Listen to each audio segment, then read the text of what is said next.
All right, so I'm going to go around and, for the record, just, ask the attendants. I'm going to say your name for the members, and you just please say, present, so it can be heard and also seen.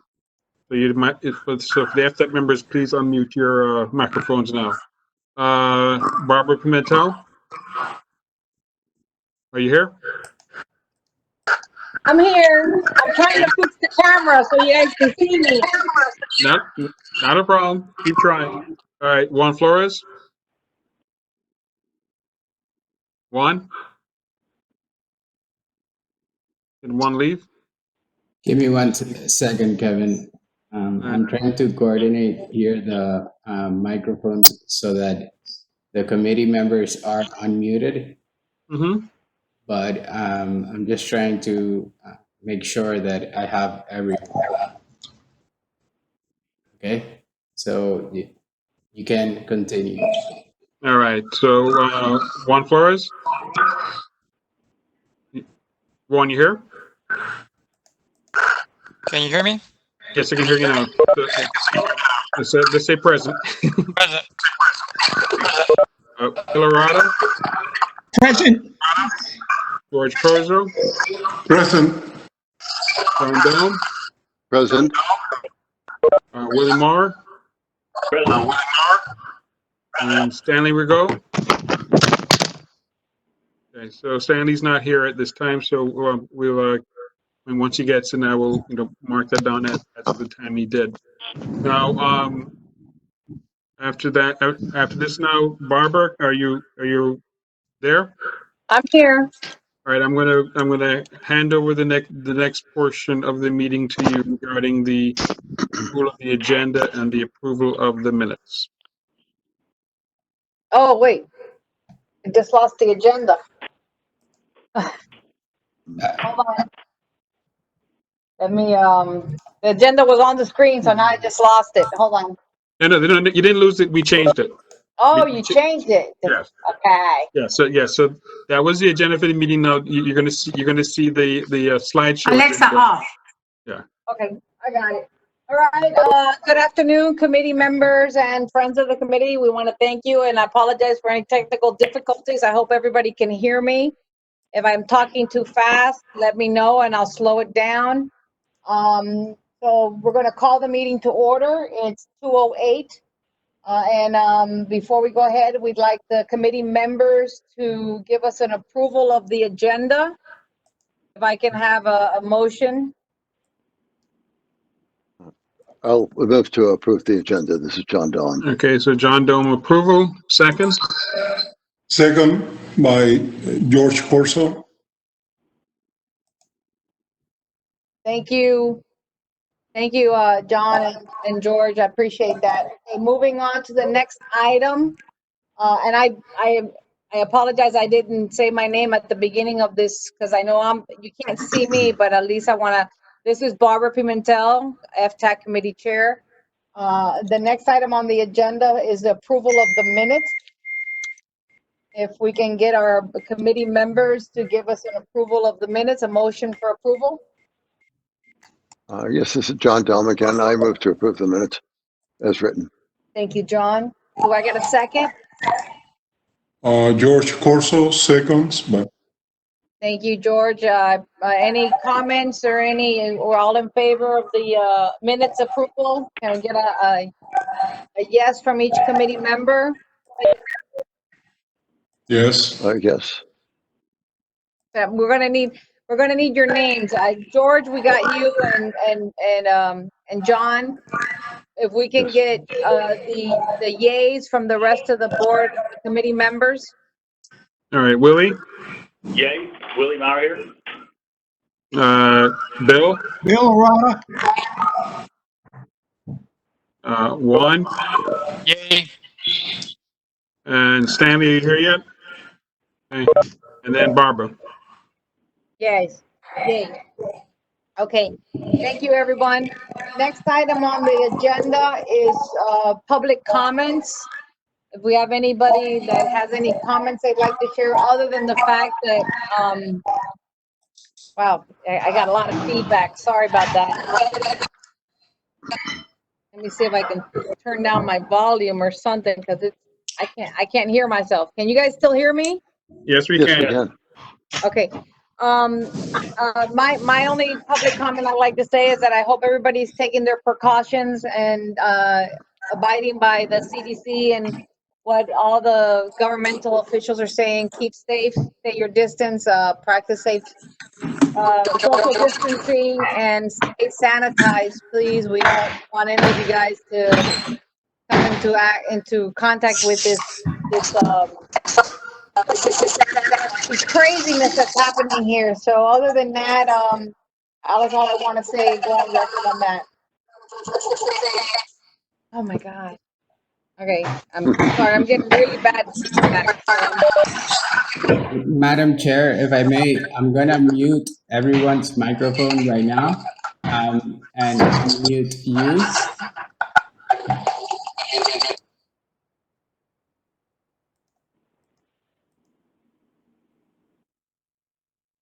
Barbara, Madam Chair, are you still with us?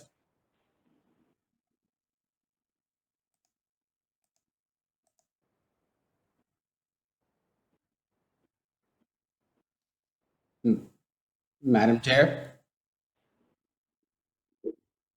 Madam Chair? How about now? Because I was. Can you hear me? How about now? We can hear you. You have like a photo thing? Like, are you on camera? Well, and off camera and muted.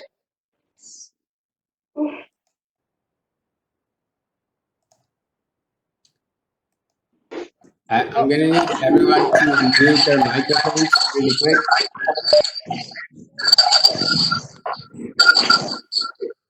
Okay. I'm sorry. It looked like I was muted. It looks like I was muted.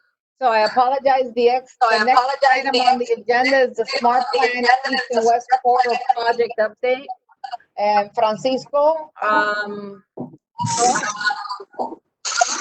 All right, so before the presentation goes, let me just make something. I'm hearing a lot of feedback. Just so you know, for the committee, for this project or projects, we're going to need a resolution at the end of it for support. So after the presentation and or your various questions and comments, we're going to have a resolution which you will all vote on, and then once again we'll vote with your actual, face and saying the word yes, yay, or nay. All right, Francisco, go ahead. Oh.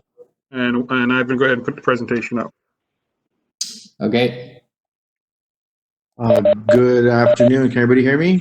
Yes. Yes. Okay.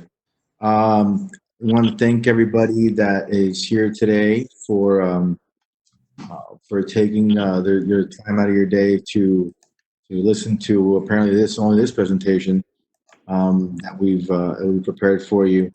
Really excited to present to you the options that we've reviewed and our actual recommended alternatives for the East-West corridor. I really hope you guys like the work that we've put into this project. I think it's going to be a good solution for the community, and I'll let Marie walk you through the project, the study. Marie, you can request access now.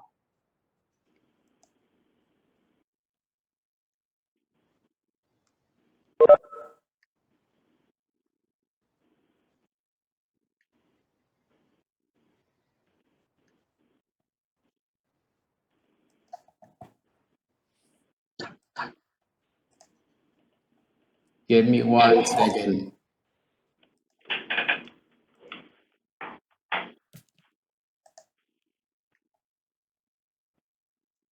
Give me 1 second while I unmute Marie. I'm sorry for. We promise this worked yesterday. Yes. All right, Marie, take it away. Give me 1 second.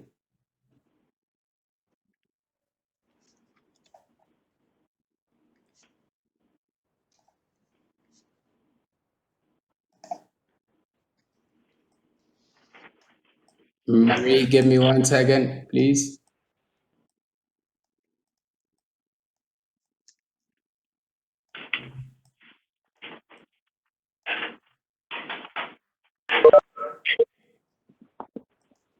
Okay, Marie, we can hear you now. You can take control of the screen.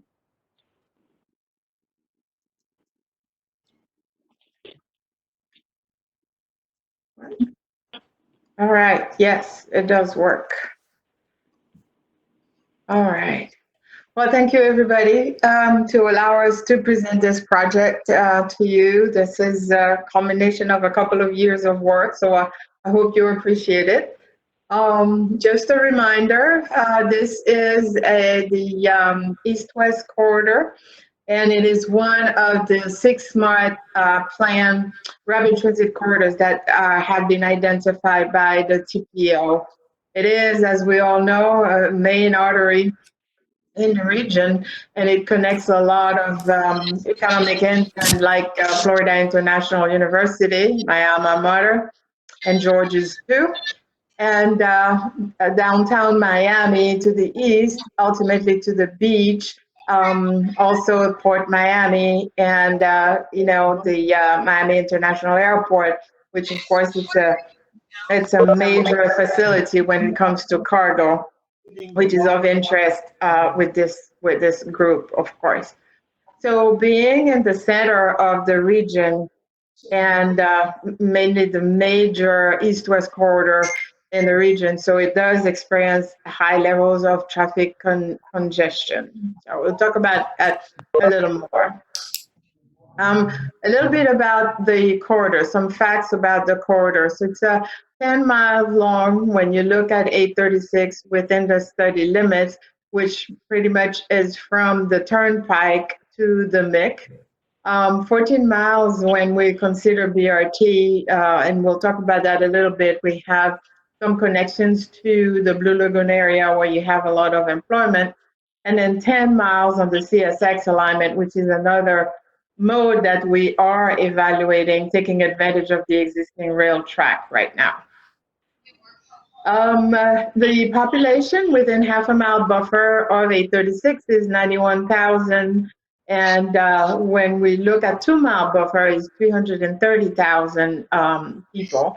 And when we talk about the corridor, it is the dotted red box that you see on the map, and that includes density when you look at population of about 4,200 people per square mile.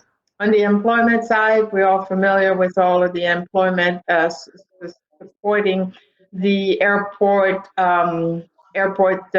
facilities and also the city of Doral. And so we look based on the census information and 2015 socioeconomic data. It's we have about 109,000 people within a half a mile employees within a half a mile buffer, and 215,000 within a 2 mile buffer, and a density of 5,000 employees per square mile. So this kind of gives you a sense that we have more employment in this corridor than we have people living in the corridor as far as density per square mile is concerned. Daily traffic ranges from 150,000 to 190,000 on State Road 836 and 45,000 on Northwest 12th Street. And why we're looking at Northwest 12th Street is the connection with the Dolphin Terminal that was recently completed. And then 35,000 per day, vehicles per day in the Blue Lagoon area, which is also an area along Northwest 7th Street where we are proposing to connect the transit system. On the existing transit users in the corridors, we don't really have specific route that provides transit service on the 836 itself, but we do have Route 38 and Route 7 that run in part of the corridor. And also we have major intersecting bus routes, the size 37, 42, and 57. And with the combination of all of these routes, we have about 8,600 transit riders in the corridor, with a little less than half on Route 7, which runs along Flagler and 7th Street. These are hard to see. All right, so we talked about the congestion, and everybody who's driven the corridor know that, depending on the time that you leave, it's between an 18-minute drive or an hour drive. And data from Monday, March 7 from Google shows that, and that's what's on the slide right now. So if you depart at 6 a.m. From 147th Avenue and 8th Street, which is the proposed transit terminal, and heading to downtown, if you stay on 836, it's about a 18 to 28-minute ride. If you stay on 8th Street and then hop on 836 by east of 826, it's about a 24 to 45-minute ride. And if you go on 836 and then on 112, the little box that hides that, there we go. 112, it's about 24 to 35-minute drive. Now, the same corridor, the same points, origin destination points, but if you leave at 8 a.m. On 836, it's about a 35 to an hour and 15-minute drive. On 8th Street, 836 combination, it's an hour and 40 minutes. And if you go 836 and 112, it's about an hour and 25 minutes. So it's about 15 minutes more, depending on the time that you drive this corridor. So that points to the fact that we do need to provide for an option in the corridor for mobility purposes, to be able to alleviate that, at least offer our travelers another option. So we're looking at three modes: heavy rail transit, so in essence, Metro Rail; commuter transit, very similar to Tri-Rail; and the bus rapid transit in this corridor. So using, I don't know what happened. Someone help. Thank you. I think we missed this. All right. So this shows the various modes that we are analyzing, and then also the limits of our corridors. So the box, the dotted box with the orange color there are the limits, show the limits for infrastructure improvements. So within that box, that's where we are looking at potential roadway improvements, additional stations. But outside of that box, we have operating, we can operate the BRT, for example. So the service for the BRT would expand beyond that box. If you look on the left side of the screen, you see three dotted lines. Those lines are potential extensions to connect to the Tamiami station, depending on the alternative that would be selected. So starting with the CSX, which is the purple line, we would, beyond the Dolphin station, we would use the existing CSX line and extend it all the way to, use all the way to 137th Avenue, and then build a new double track line on 137 to 8th Street. And then the shuttle service would be provided to connect between 137th Avenue and the Tamiami station on 147th Avenue. And the reason why we're not extending it further west of 137th Avenue is because right now the urban boundary district limits are just west of 137, and operating transit, we cannot operate right now transit service outside of the UDB. The green line is the BRT, and right now our alignment could be extended to the Tamiami station, either along 12th Street, along the extension, down 137, and down 8th Street. The last one, the blue one, which is the cyan color, is the proposed extension would be from FIU, or the turnpike really, to the Tamiami station. So this extension will be further evaluated if, depending on the alternatives that get selected.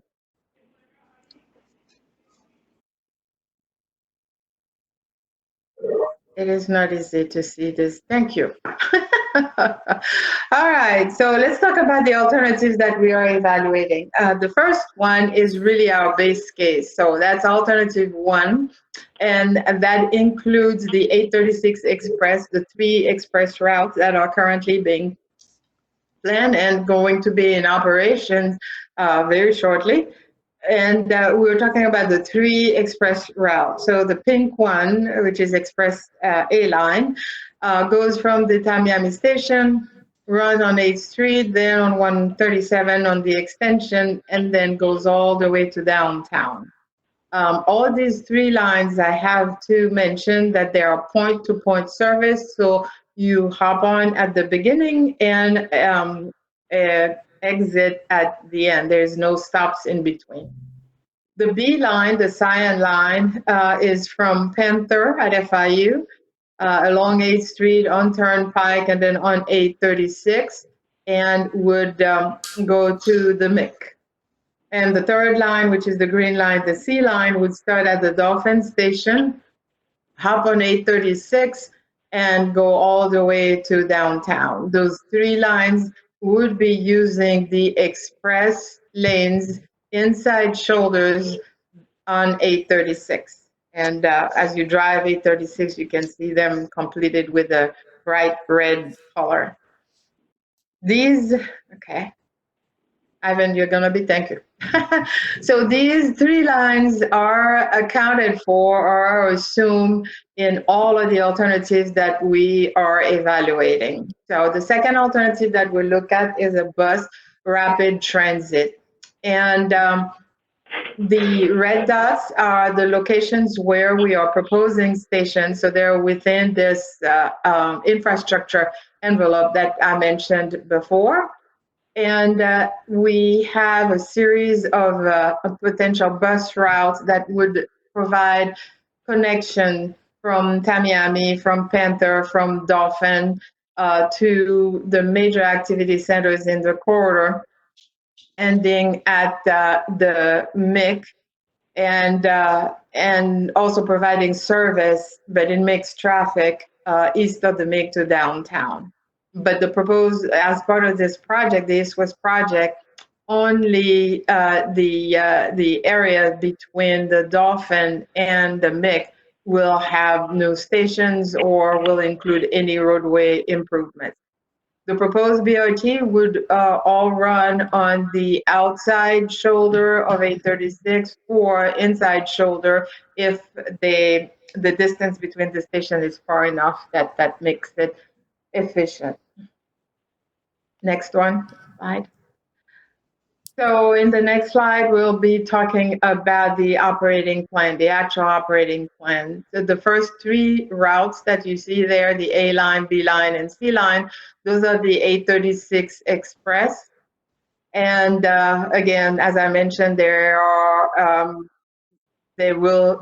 included in all of the alternatives that we are evaluating.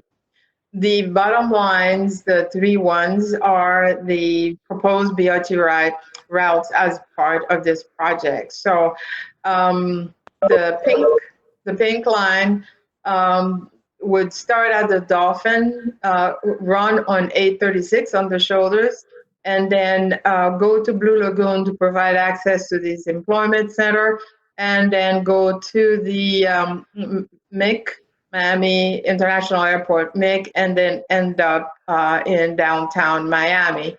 We would have a similar line starting at Panther and then doing the same, following the same alignment as the Dolphin Blue Lagoon mix CBD. The second line would be would start at the Miami Transit Terminal on 147th Avenue and 8th Street, then run on 137 and on the extension, provide access to the Dolphin Terminal, run on 836 on the shoulders, and then down to Blue Lagoon Northwest 7th Street, and then end up at the MIC. Line 3, which starts at the Panther, provides a connection to Dolphin Terminal, runs on 836 shoulders, and then down to the Blue Lagoon area and terminates at the MIC. Now, the beauty of the BRT is that it's very flexible. So these operating plan are what we're proposing right now, but they would be refined as we go along. Ivan? All right, thank you. So what would it look like on 836 and also on 7th Street? So the top part of the slides show the typical section on 836. The middle lanes are the yellow ones or gold ones, are the inside shoulders where the 836 Express bus would be running. And then the outside shoulders, which are the red boxes, so one on each side of 836, eastbound and westbound, would be widened and improved to be able to accommodate BRT service based on the operating plan that I just discussed. So we are not reducing the number of lanes on 836. We are not adding lanes on 836. For the BRT system, we are using the shoulders and beefing them up to be able to accommodate BRT operation. On Northwest 7th Street, we have two options. This typical section shows that we can take one lane in each direction and repurpose it to allow for a dedicated lane for transit, so business access transit lane. But we do have potentially enough room in the median that we could retain 2 lanes on Northwest 7th Street, 2 lanes in each direction, and accommodate an additional lane in the center, but still have a dedicated lane for the BRT. Next.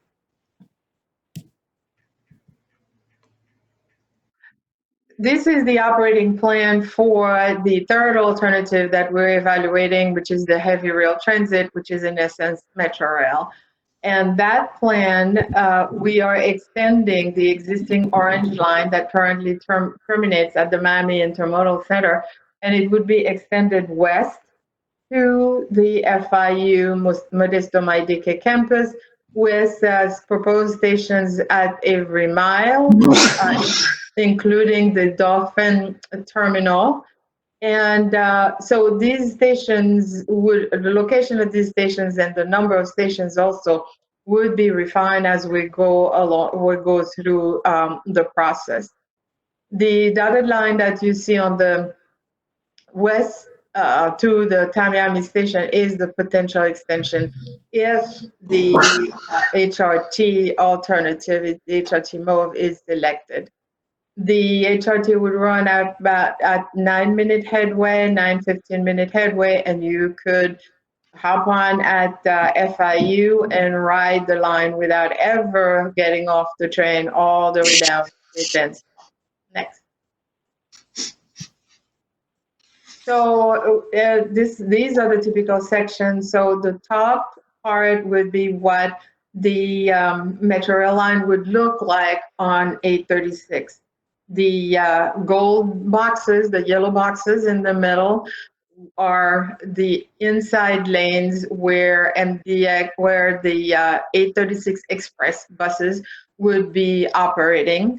We would not modify the shoulders in this case, and the Metro Rail would be elevated and mostly on the south side of 836.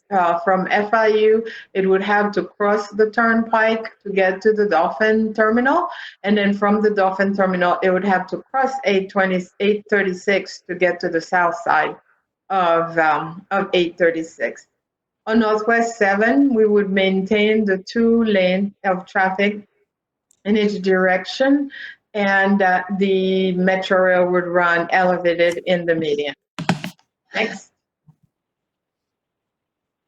This is the alignment for our fourth alternative, which is using the existing CSX line.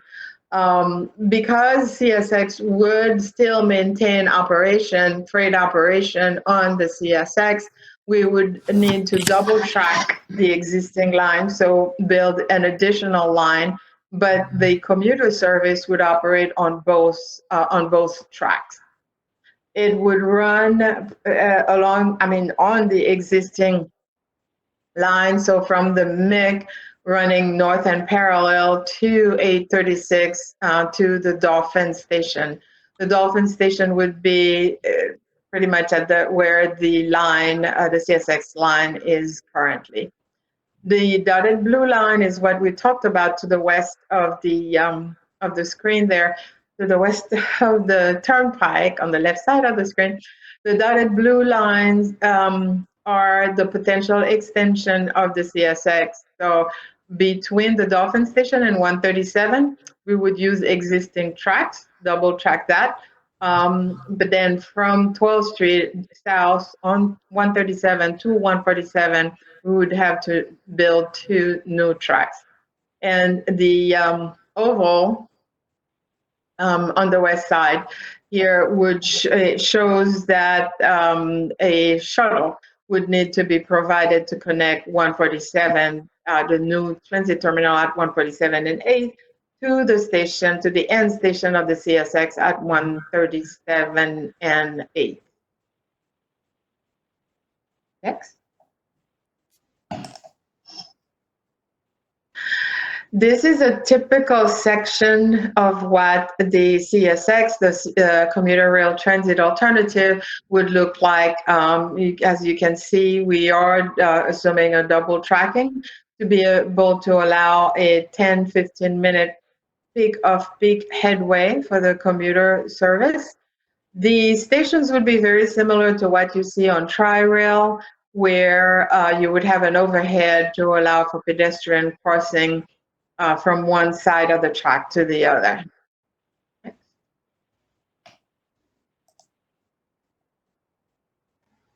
The other way is 5. Okay. Alternative 5 is a combination of alternative 2, the BRT, and alternative 4, the CSX. And the reason for that alternative is, the 836 kind of bisects the corridor. So to the north of it is more employment and commercial and malls and industrial uses, when to the south of it is more residential and employment. So we wanted to come up with an alternative that kind of addresses both sides of the corridor. So this alternative 5, is a true combination of alternative 2, the BRT, which you see the red dots, which would be the proposed stations, and also alternative 4, which is the CSX, which is the blue line. Next. The operating plan for the BRT is identical to alternative 2, and the CSX would be identical to alternative 4, where the line would be double track and run on a 10-15 minute peak headway. Next.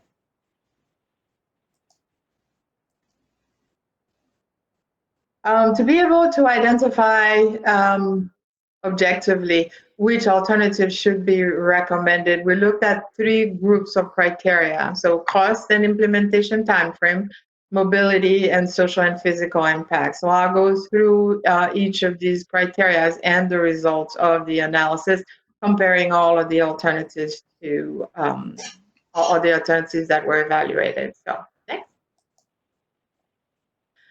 We also use a scale from 1 to 5. 1 is a lower performing alternative and 5 the higher performing. So if we look at cost, an alternative that has a higher cost has a lower ranking, so has lower points. And an alternative that has a lower cost has a much higher number, much higher ranking. And the same for environmental and travel time. So let's look at cost next. For all of the build alternatives, so the BRT, the HRT, the commuter rail, and then the combination commuter rail and bus rapid transit, we've estimated the capital cost to build the project. So the capital cost includes the cost for all of the roadway improvements, the station, the cost for the vehicles, to purchase the vehicles to be able to operate the system, and construction cost as well. This does not include right-of-way costs, but we were able to identify the areas that would be needed, for example, to accommodate any widening, and then also location of stations. So when we look at the capital cost, the BRT alternative has the lowest of the alternative at $330 million. And the next lowest alternative would be the commuter rail alternative. And the alternative 5, which is a combination of the bus rapid and the commuter rail, is pretty much the sum of the two. The heavy rail comes in higher than the other alternatives at $1.94 billion. And that cost, of course, for the HRT assumed that the line is elevated all throughout and includes major crossings at the Turnpike and 826, and of course the stations that would be have to be built to serve the line. We've also looked at capital costs per new rider, so how much infrastructure improvements we would need to pay for comparing to the ridership. And we'll talk about the ridership a little bit. And when you look at all of the alternatives, the BRT capital cost per new rider is the lowest one. Estimated construction cost, the BRT is estimated to take between 2 and 3 years. The other alternative range from 3 to 4 for the commuter rail, because we do have to double track the existing line. And then the heavy rail comes in at 6 to 8 years. Next.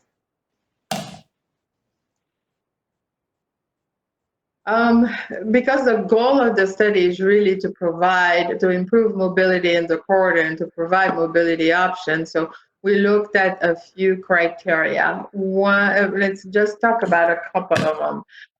Additional connection to downtown. The goal is really to provide options for people to be able to get from one point to the other without transferring. And the bus rapid transit, the heavy rail, and the commuter rail bus rapid transit option provides for a commuter, let's say at FIU, to just hop on either the HRT or the BRT and ride all the way downtown without ever having a transfer. So for the commuter rail, for example, if you're at FIU, you actually have to drive or walk or take a bus to the nearest commuter rail station, which would be at 107th Avenue and 12th Street, transfer to the commuter rail, and then get to the MIG and transfer to the Orange Line. The other measures that we looked at also is trips on project. This is measure that FTA looks at, and it's defined as the trips that would use the project. So trips that start and end or start or end on the project. So when you look at the heavy rail transit, the metro rail, for example, trips that, let's say, start at in downtown and end at FIU because they are using part of the project are accounted in these numbers. The heavy rail comes in the highest, between 15 and 18, almost 19,000 riders, new trips on projects per day, and followed by the commuter and bus rapid transit combination, and then the bus rapid transit option, which is between 10 and 13,000 riders a day, and the commuter rail between almost 5 and 6,000 riders per day. Next. We also wanted to look at least 2 major origin destination pairs in the corridor and see what kind of travel time we would yield with each of the alternatives. So we looked at Dolphin Station to MIC and FIU to downtown. So it is good when you look at these numbers to remember what we discussed in the previous slide. I think it was 3 or 4, where today in the car it takes you about an hour to ride through the corridor. So with the bus rapid transit, of course, the commuter rail is the one that between Dolphin and the MIG would have the lowest travel time. It's a shorter distance. It has less stations. So that explains the lower travel time. But the heavy rail is very close, 17 minutes.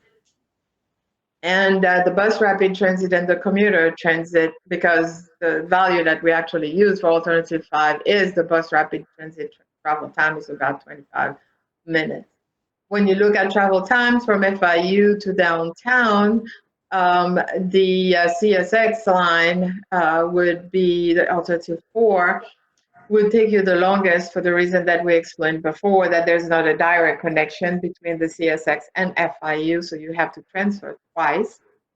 Followed by the BRT, which would be 45 minutes, and alternative 5, which would be 45 minutes, and then the heavy rail would be the fastest travel time at 37 minutes.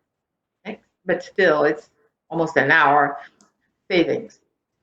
Next. Also looked at environmental criteria. Of course, these numbers that you see are not actual sites that are impacted. Those are when we laid the alignments, those are the number of acres that could potentially be impacted. And as we go through the study, these would be refined and would be mitigated or avoided to the extent possible. We also looked at noise impact. The commuter rail has the highest impact as it's closer to the land uses on the north side, and land uses that are considered noise receptors, so sensitive to noise, are residential and also office. Pretty much any location where the noise would prevent you from doing your daily activities. So that's why it scores high. The bus rapid transit scores as medium because it is farther from residences running either in the shoulders of 836 or on a dedicated lane on Northwest 7. The heavy rail is elevated and running on the south side where you have most of the residences, so that's why it clocks in at medium high. Construction impact, we looked at both the length of construction, time frame for construction, which we discussed before, but also where that construction is going to take place and how disruptive it's going to be to everyday activities. The bus rapid transit construction, which takes place on the shoulders of 836, the commuter, so minimum disruption to everyday traffic And then the commuter rail will be within the existing CSX right away, except for where you have stations. The heavy rail is deemed to have the highest construction impacts because we have a few bridges crossing major highways like the Turnpike and 836, and most of the guideway is elevated, so it takes a little longer and has more impacts as far as construction is concerned. Next. So we looked at all of these criteria, and based on the evaluation, the alternative that is being put forth for recommendation is the bus rapid transit. A summary of each of these criteria. When you look at cost, it's the most affordable. It's about 80% less expensive than the HRT and less than 35% the cost of the CSX option. It has the lowest cost per new rider due to a combination of low capital costs and pretty decent ridership. It also has the lowest construction time, 2 to 3 years compared to 6 to 8 with the HRT, for example. Looking at mobility criteria, it moves comparable amount of people when you look at cars and transit as the HRT and CSX alternative. And then similar to the HRT, it provides an additional one-seat ride to downtown. We talked about those OD pairs, origin destination pairs, and how it's adding an additional option for people to ride one-seat ride to downtown.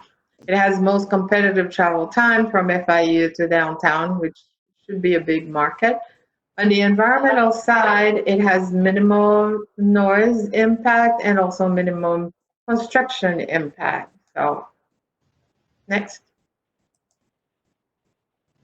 So we also looked at 3 additional factors that should be considered, and that makes the case why bus rapid transit is a recommended alternative for this corridor. So, next. The first one is it builds on an implemented express transit service already in the corridor. So the 836 express line are going to be in operation shortly. The inside shoulders of 836 have already been improved by MDX, so the service, you're pretty much building your transit base in that corridor.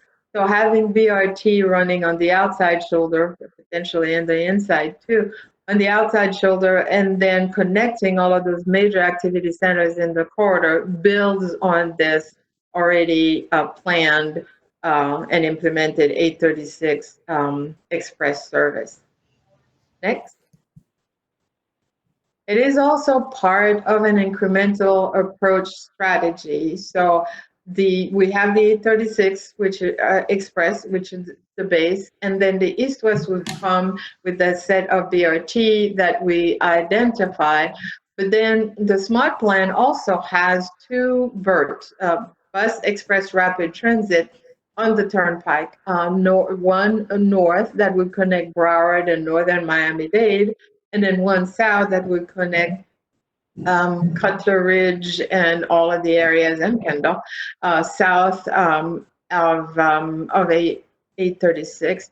Now, all these 2 BERTs would be connected to the Dolphin Terminal, so that would be an ideal spot to transfer from those 2 Turnpike BERTs to the east-west and take you to Blue Lagoon, to Mall of the Americas, to the airport, and ultimately to downtown. Next. The east-west also connect major development to regional transportation hubs. There's the American Dream Mall, 3 million square feet of retail and entertainment. The Dolphin Transit Terminal, so the American Dream Mall would be connected by the Turnpike BERT. The Dolphin Terminal, which the East-West BRT has a proposed station there as well. And with 45 acres of transit-oriented development, so significant development there. Florida International University with 60,000 students. And also Miami International Airport with more than 44 million passengers. So in addition to the criteria that were evaluated, these also are additional point that makes the bus rapid transit the recommended alternative for the corridor. Next. We've met with and continue to meet with the major stakeholders. We had our FTAC meeting, Project Advisory Group meeting the 31st of March. We've met with some of the committees already. You are the third one. We met with the municipality, had numerous one-on-one meetings with commissioners, the malls, FIU, and we are in the next couple of weeks until April 23rd. We're still continuing to meet with our partners, with the subcommittee, and culminating in the presenting this project, this recommended alternative for selection of a locally preferred alternative at the TPO Governing Board on April 23rd. Next. We are more than halfway there when you look at the schedule for the project. We've developed a series of environmental documents that are being reviewed. We'll be presenting this presentation at the TPO in April, in a couple of weeks. And then the next step would be coordination with FTA, completion of the NEPA process and NEPA documentation, and hopefully with a FTA approval in the summer of next year. And that concludes our presentation. I would like to turn it over to the chair and open it up for questions and answers.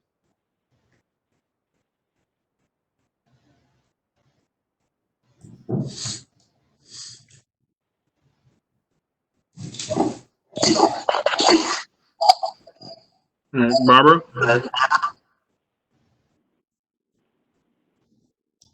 I'm here. All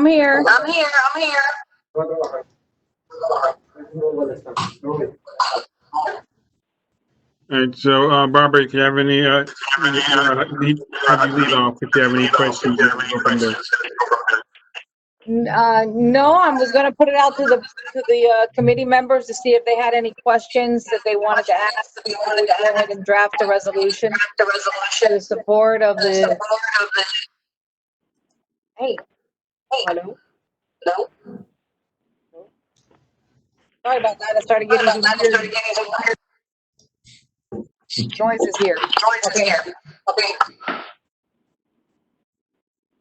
Okay, committee members, do we have any questions? Any on the project?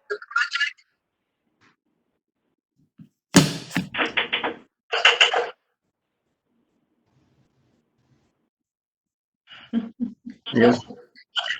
No. Yes. Going once, going twice. Can you hear me? This is George Corso. I do have some questions. Okay. Marie, can you Hi, hear me? George. How are you? I'm doing fine. How are you? Very good, thank you. Well, first of all, I'd like to say that was an excellent presentation. It really, I think you guys did an awesome job. And, I was going in detail while you were making the presentation. And, I basically agree that the both express service is the most logical one. However, not necessarily for the reasons, being just the lower cost and things like that. But I think it's, to me, mainly it is because it's the quickest solution at a time where technologies might be changing the future of transit and traffic. For instance, right now we're going through this pandemic. The entire nation has shifted with many of us working from home, I think that there might be a trend there to happen. And if that's the case, how is that going to affect a transit? How, is that going to be less cars, or is it going to be that we're more productive and you're going to put more cars? We saw at a recent presentation that we had at FTAC, the impact of the new market of online shopping. I thought that would have been taking away cars, and actually it's been the opposite effect, that it has increased more volume on our roads in a very short time of up to 30%. So all these things are happening around us, and I think a bus rapid transit at least gives us something within a period, let's say, of 2 to 3 years, rather than the 8 years or so that it would take to come with heavy rail. I think that, in this case, we missed the boat with heavy rail, because heavy rail is actually the best choice for mobility when you look at it in terms of connectivity to a system that you're building. In other words, you look at the cities where transit works the best. So maybe What do they offer? Well, they offer the ability to just walk to a subway station at a relatively short distance and get on it and stay on the. You don't have to come out of a station to connect to other places. Unfortunately, I think that for Miami, that boat is long gone. Okay, so and by the way, the other alternative in the middle, which is the to me that should be the heavy rail, but we call it the commuter rail. Because those trains to me are heavier than the other ones, but I know that in terms of mobility and transit, that's not how you measure them. But that other one, to me makes sense for a longer route. Let's say that it will be something that if you go west and then you go north to Palm Beach or south to Key West or something. But not for this one that is such a short distance. But then, okay, so I agree that the bus rapid transit is the best option. So I'm looking, and when you say bus rapid transit, in essence, there are three different lines that are being proposed. Mm-hmm.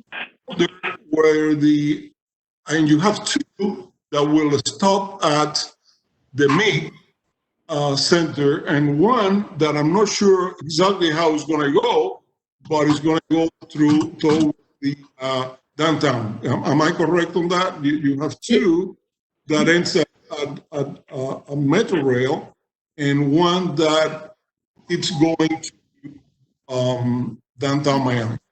I wonder if, and I use this system a lot. I use to go to work, to go to the MIG, to take mega bus to go to Orlando, and all this. I think that selling the user to go to the MIG, to transfer to that station, to go up the platform, to get on the train, and then go north, to go west, east, and come back, it adds a lot of time. I wonder if maybe another one of the routes that you're proposing could go, let's say, if you can't go to the central, to the downtown area, maybe there's a way to go to one of the older metro rail stations, like one maybe at the Civic Center, which a lot of traffic goes to the Civic Center. And if you're going to downtown and you are, let's say, on the west areas of the county, I mean, you are a lot closer to go to downtown than you are transferring at the MIG station. What was that study took into consideration something like that maybe one of them could be extended to if not to go to downtown, to go to connect to the metro rail at maybe civic center or one of the older stations that if it's possible or. So one of the things, those are very good points, George. And one of the things that I mentioned is the beauty of the BRT is it's very flexible. So what we have laid out is, pretty much based on connecting the dots, where we have most of our people living in the corridor and working in the corridor. We did look at potentially an extension to downtown, and actually that's and one to the civic center. And but right now for this study, we are looking only at infrastructure to the MIC, between Turnpike and the MIC. It is very possible that to add in the future, to modify the operating plan to connect to a station at the civic center, and also to add additional station east of Lejeune, and to extend all the way to downtown. So there's a lot of flexibility with the BRT. All right, understood. I have a comment more so than a question, I guess, maybe. These are all great plans, but they are quite expensive plans, and I know they've taken a few years to put together. But in the light of recent events, should we consider possibly the mindset of people to actually have the want to utilize mass transit in the near future, seeing the effects of areas that have mass transit, how they have been affected by the pandemic more so than other areas? Would that be something that should be taken into consideration when developing mass transit plans? For the airlines are removing the middle seats, for example, and so on and so forth. Just thinking out loud on that. All right. It's still early in the game. I think that's something that has to be kept in mind as we continue to develop this. But one of the example that I can take, it's nothing what we're going through right now, but changes in the economy and changes in the way people think as well. At some point in the early 80s, we had the gas crisis, and we thought everybody was going to be using transit, and people adjusted. So at this stage of the game, I would suggest that we let things mature and see how they go, and adapt as we go along. Yeah, application 13. The one that I did know you guys wanted to discuss out of that first batch was number 88. Let me see, 88 was. All right, whoever is there, please put your phone on mute.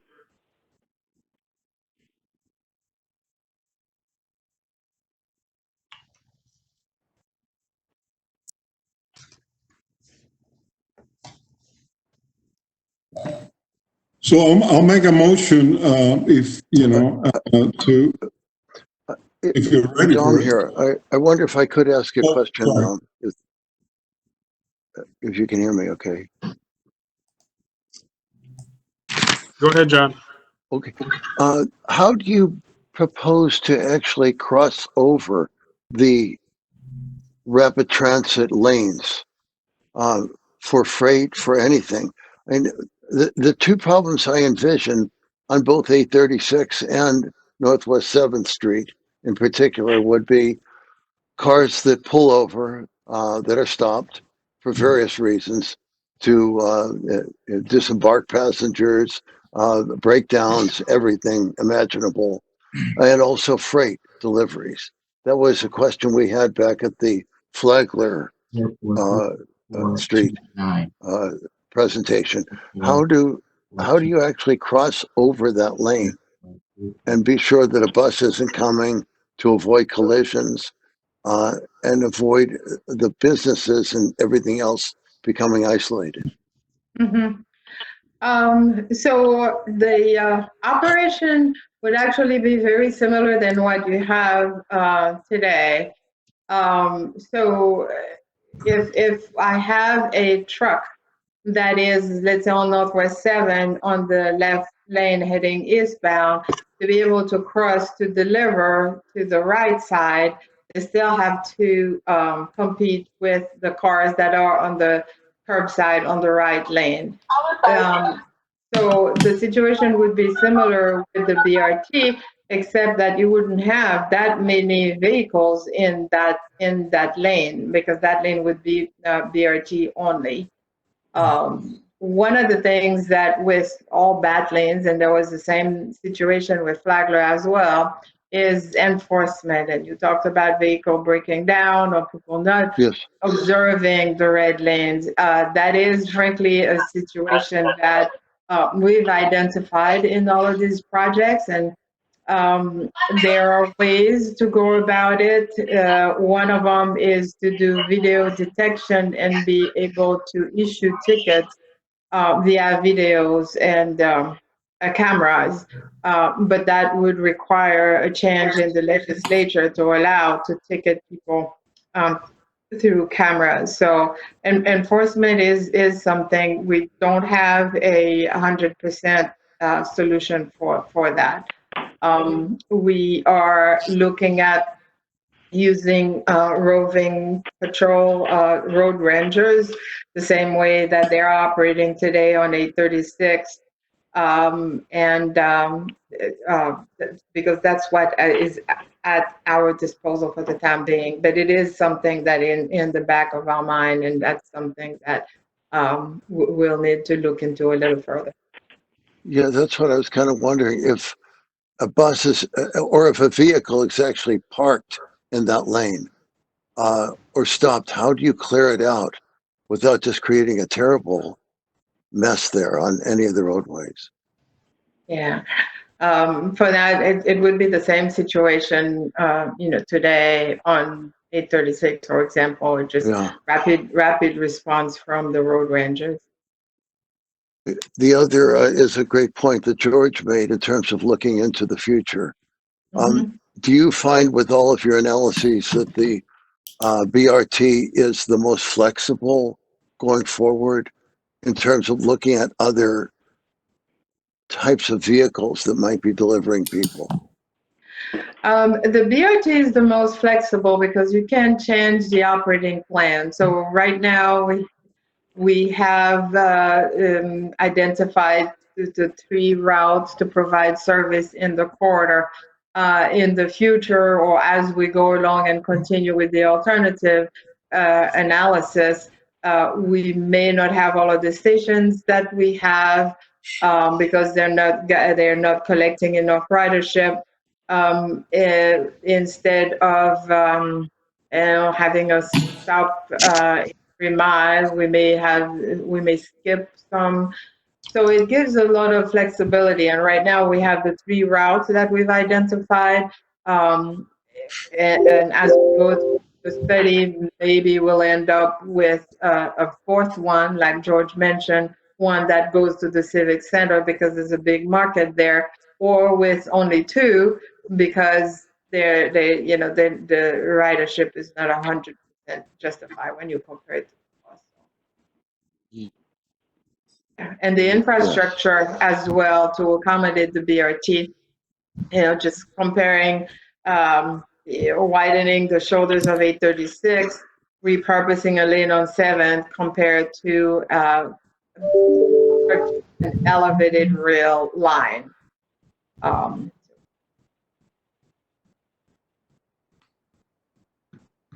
Okay.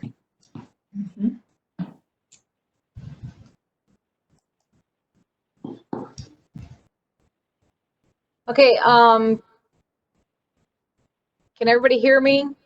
Yes. Okay.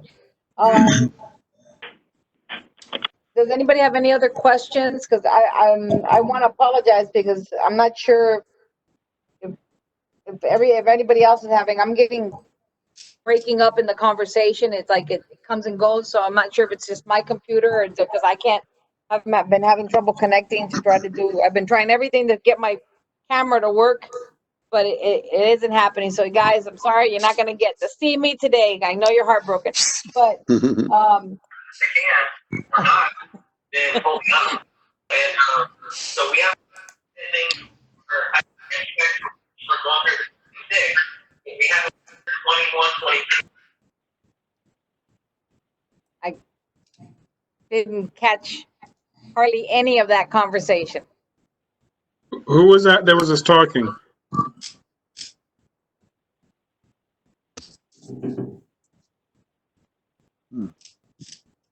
Hello? All right, well, I guess then going forward, Kevin, I guess now it's the motion for the we've already got the motion. John, I think John was the one that motioned to go ahead, proceed with the resolution. I think actually it was George. I'm sorry, George, at least I got the J right. Jay, yes, but I'll go ahead and, John Dom here, I'll go ahead and second it. Fantastic. So now it's the wording. I apologize. Like I said, the conversation's been coming in and out and a little bit boggled there. So I want to make sure that everybody understands what we want to go ahead and do. So you want to go ahead and give us a verbiage of what you feel would be the best thing on the for the resolution. It's just in support of the changes in to the project, correct? Because this was already, we had already done one on this, hadn't we? No, we did Flagler, I believe. No, we did not. We recently did the Kendall corridor.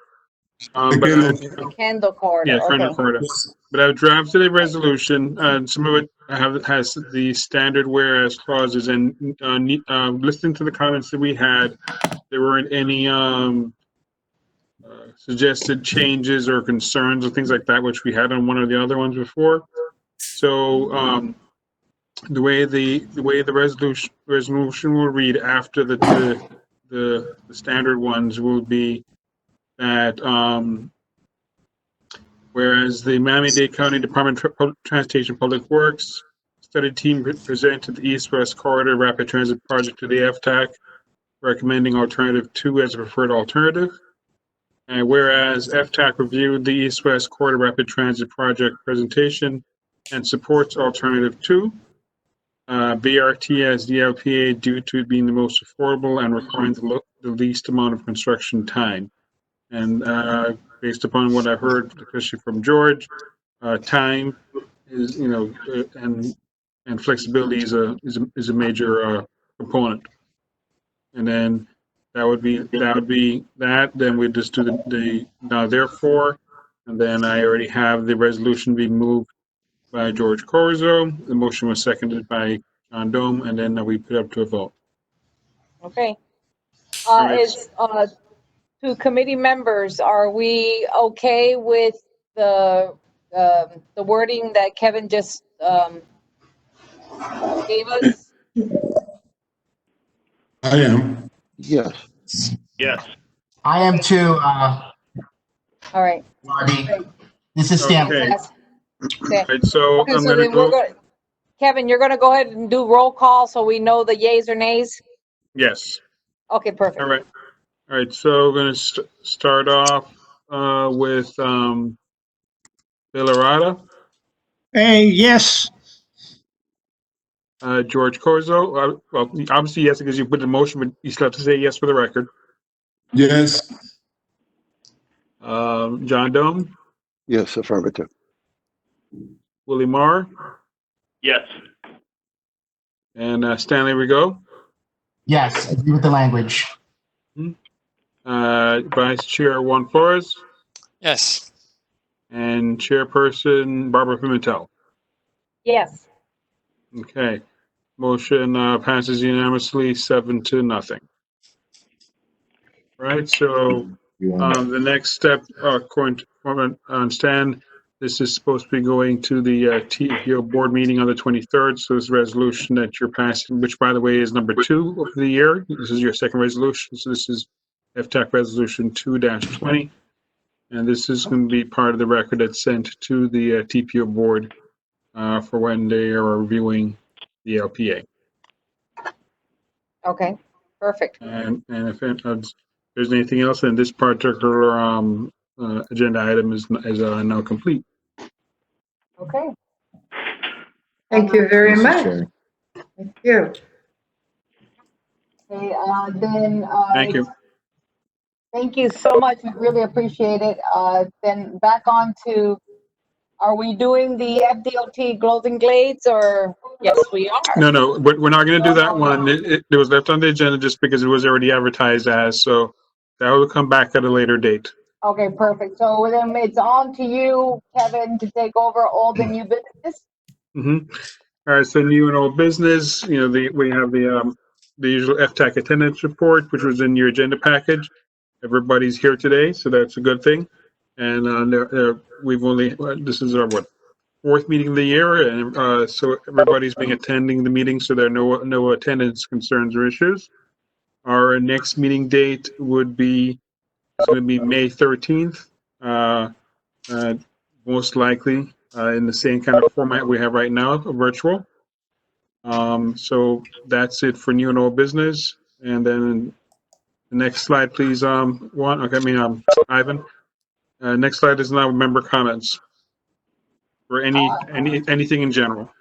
I just, real quick, Kevin, I just wanted to ask you, do we have any updates on, I know that the circumstances has probably put things on the back burner, but do we have any responses from any of the county commissioners of the applications of possible new members joining the committee? Have we gotten anything gone through on those moving forward so that we can start filling those vacancies?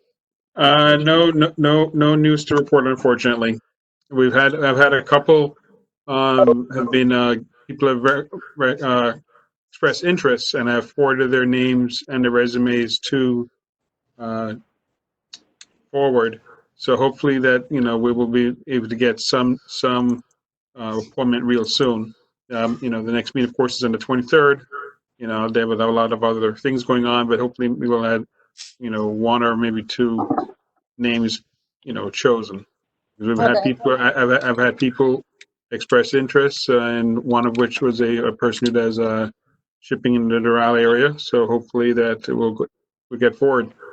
Okay, perfect. Well, I just wanted to ask to see where we were on that, because I know we have a lot of vacancies, and I'll still continue going out to our committee members and ask them that if you do know of anybody that would be a good fit for the committee, we encourage you to speak with them if they're interested. Have them communicate with Kevin, send them their resume so that we can go ahead and get them presented before some of the county commissioners that have vacancies, so we can start filling the slots so that we can, have a full quorum of our committee. And I'd like to see us back to where the numbers are, that we have no openings and we have line waiting to get onto the committee. All right. Madam Okay. Chair, this is Juan Flores. Can you hear me? Yes, I can hear you. And this kind of goes to George's point that he made earlier about just this new form that we're using. And I don't know if it's a discussion for, moving forward as it relates to getting people to participate, because, we have to physically meet and, either in Doral or wherever we're meeting, it becomes a challenge. But maybe this new form of, Skyping in or Zooming in or whatever form you want to use, as it relates to attracting new people to the committee. Kevin, I don't know, after this might be the new normal, right? As it relates to just communicating with everybody. I mean, Right.